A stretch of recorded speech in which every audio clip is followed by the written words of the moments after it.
Puente was, of course, not called La Puente in those days, it was Killing.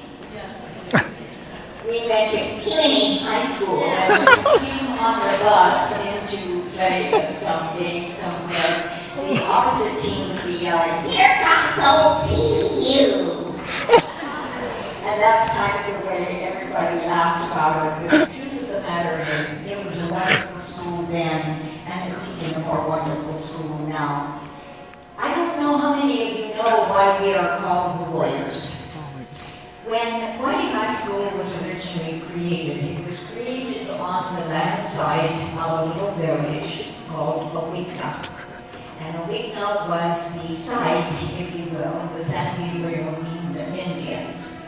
So when they chose to build the school here, and they found a number of artifacts that belonged to the Indian tribes, it seemed perfectly reasonable to call ourselves the Indian Braves. 2 years later, they decided that was just not quite strong enough. And so it went from 20 Braves to 20 Warriors. Every play that went on in the theater was attended by the entire community because there really weren't any other areas of entertainment in those days. If you went to a movie, you got in the car and drove to Mona, because there were no theaters in this area. Well, certainly there was no television. So if you wanted to be entertained, you went out of town, or you found something that was going on at Puente High School. High School.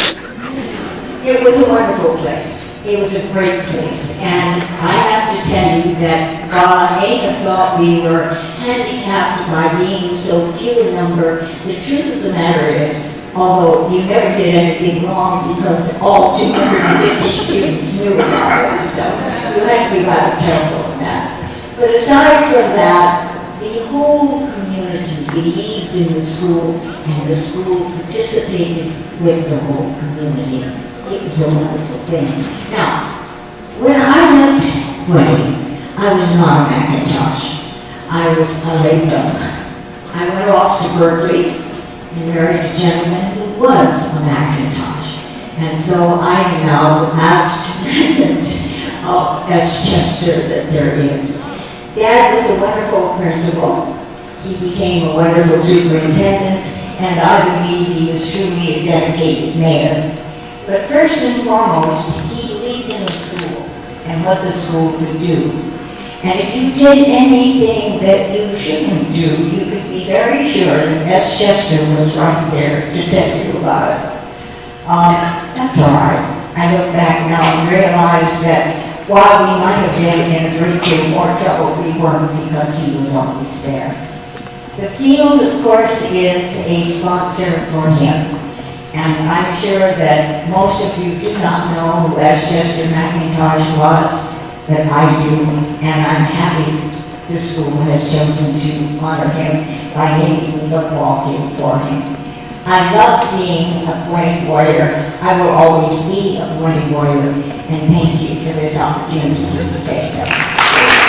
Puente High School, when I attended it, was the only high school in the area. And it served what is now Hacienda Heights, it served Bassett, it served, of course, the city of La Puente, which was not also a city at the time. And they all came here to school. So the buses that transported them were also the buses that transported the athletic teams wherever they had to go.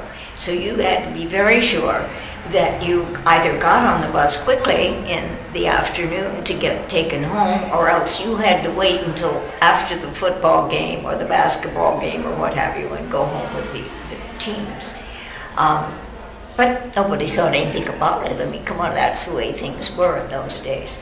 So you did learn that if you were going to date young men, the better young men to date were those who were sons of ranchers, because they had gasoline for their car.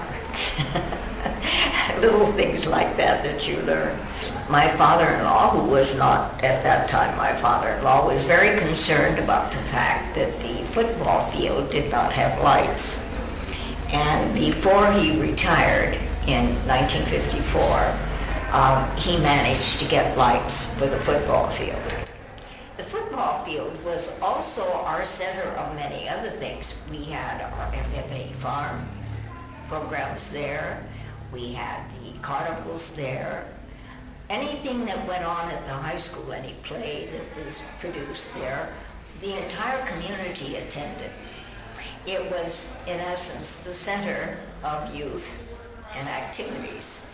Well, the vaudeville was a program that was put on in the spring of every year, and it was VODVIL, vaudeville. And it was an accumulation of acts. In other words, it wasn't a play. It was where the band would and somebody dance and somebody put on some kind of a funny show. And it was a lot of fun. It was a lot of silly. I mean, I'm sure that if I would go sit through one of the vaudeville productions I was in, I would say, oh my God, no, you know. The formal dances, again, you didn't go too far away from school. Now, the school dances were held in the gym, but the annual formal was here. It was held in the Women's Club. And we always had an orchestra. It wasn't, piped in music. It was a real thing. And they sat up on the stage and played, and we danced.